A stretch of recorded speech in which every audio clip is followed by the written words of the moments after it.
हा बोल ना ग. हा हो हो. कशाचं? आमचं तर 1:30 वाजले अजून स्वयंपाकाचा पत्त्याच नाही. काय माहीत आई बापानं काही शिकवलंय का नाही. कशाचं कधी जेवायला भेटते काय माहीत.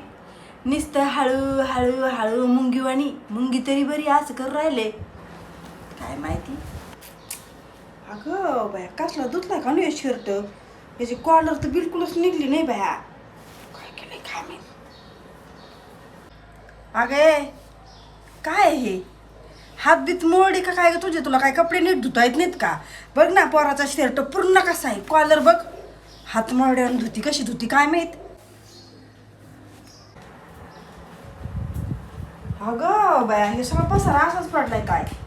पोराला गेलेले किती वेळ झाले तर. अगे इकडे ये ग. काय झालं बोला ना. काय हे बसायचं म्हणलं तर सगळा पसारा आवरून बसाच वेळ आली.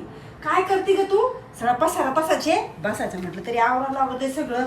अहो सासूबाई टाइम नव्हता म्हणून. काय ग काम काय करते अशी सकाळ बसून तू. ते कपडे धुतले तर ते तसेच पडले. ते कष्टूचे ते निघले नाहीत.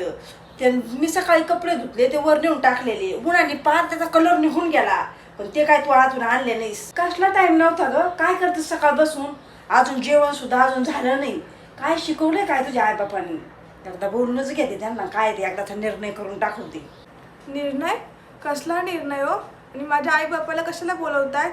सकाळपासून बघते मला किती घालून पाडून बोलतायत तुम्ही.